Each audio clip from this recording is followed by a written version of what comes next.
Bienvenue dans cette nouvelle édition du QG News. Au sommaire de l'actualité, visite d'amitié et de travail du président burkinabé Michel Kafando en Guinée équatoriale.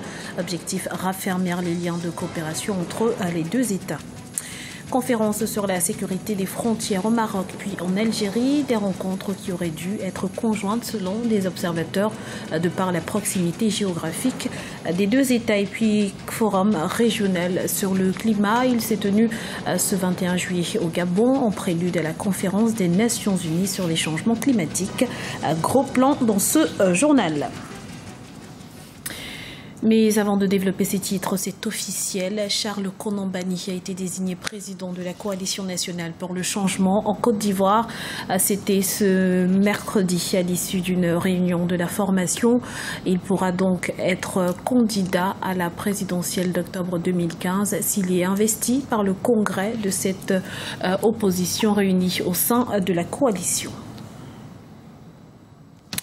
Visite d'amitié et de travail du Michel Kafando en Guinée équatoriale. Le président burkinabé est arrivé ce mercredi à Malabo où il s'est entretenu avec son homologue, le président Teodoro Obiang Bazogo, au centre des discussions, le renforcement de la coopération bilatérale. Le point dans ce reportage de notre correspondant Léopoldo Enemé Mbasoué.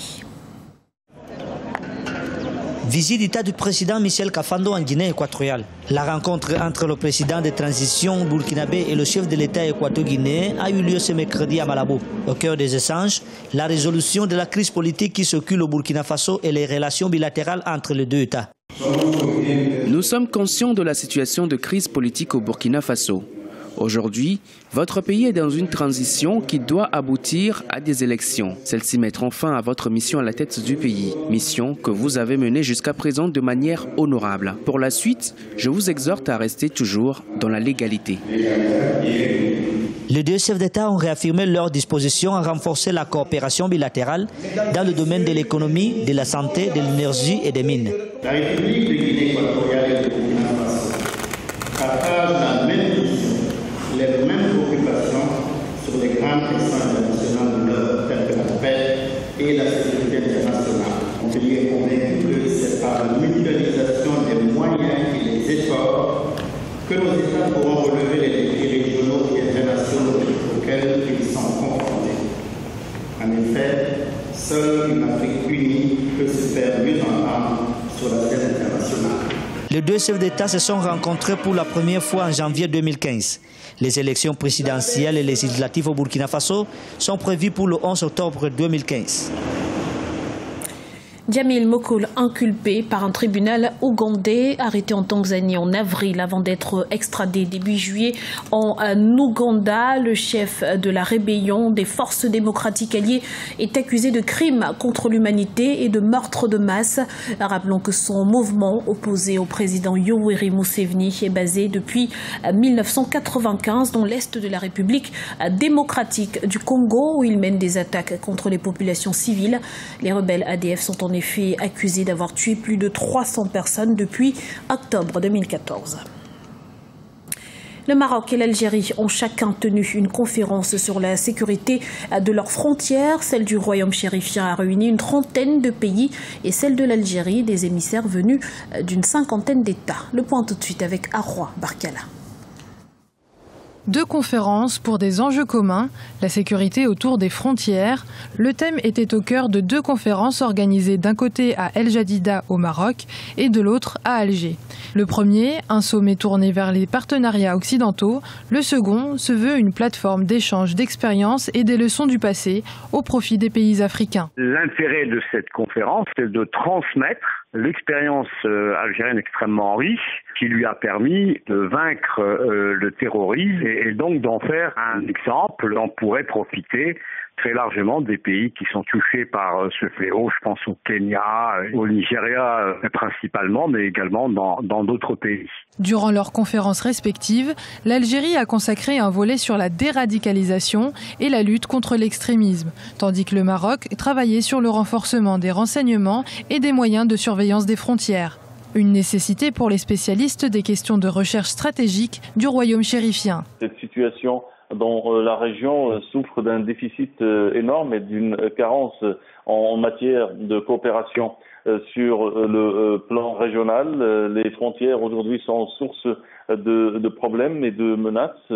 Il y a aujourd'hui des groupes terroristes qui sont très actifs dans la région et un grand mouvement d'activistes et de terroristes qui traversent les différentes frontières. Et il y a cette prolifération des armes et l'aggravation de la situation du crime organisé dans la région, que ce soit la drogue, l'immigration illégale ou le trafic d'armes ou toute autre forme de trafic illicite, ce qui fait des frontières aujourd'hui donc un enjeu majeur. La conférence marocaine a pris fin ce mercredi 22 juillet et la conférence d'Alger ce jeudi. Aux yeux de nombreux experts, les deux pays auraient sans doute dû organiser une conférence commune qui concerne leurs frontières respectives. Dans le reste de l'actualité, le Kenya sur le qui-vive. À quelques heures de la visite du président Barack Obama, plus de 10 000 agents de sécurité supplémentaires ont été déployés à Nairobi, la capitale, pour renforcer la sécurité. De nouvelles mesures concernant principalement les usagers de la route seront également instaurées pendant la visite du chef d'État américain. Rappelons qu'il y est attendu ce vendredi dans le cadre du sommet mondial du Global Entrepreneurship.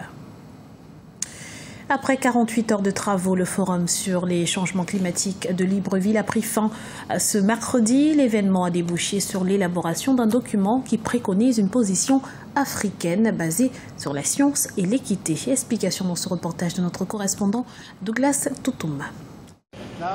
En prélude à la conférence des Nations Unies sur les changements climatiques prévue à Paris du 30 novembre au 11 décembre 2015, un forum régional sur le climat s'est ouvert mardi à Libreville. Objectif, sensibiliser au mieux l'ensemble des acteurs, les religieux, la société civile et les politiques sur la problématique du changement climatique pour une position commune. Nous pensons que Paris ne doit pas être une déclaration. Paris doit pouvoir consacrer définitivement un accord contraignant, juste et équitable. La lutte contre le réchauffement climatique est plus que jamais le combat commun des pays de la communauté économique des États de l'Afrique centrale. Dans ce sens, le Gabon a consacré 11% de son territoire au patrimoine mondial. Réserver 11% du territoire est une action emblématique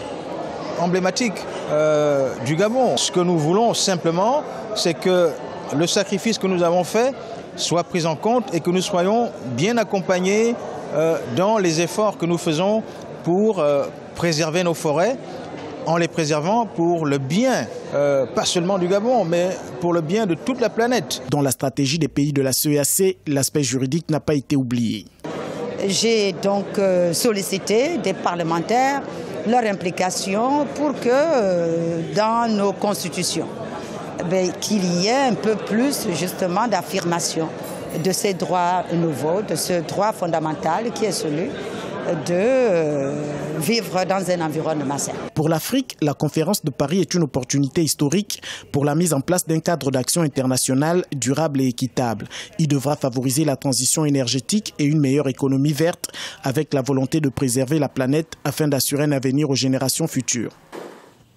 Ce journal a été réalisé par l'ensemble de la rédaction. Nous vous remercions pour votre fidélité. Retrouvez dans un instant une nouvelle édition de l'information sur Africa 24.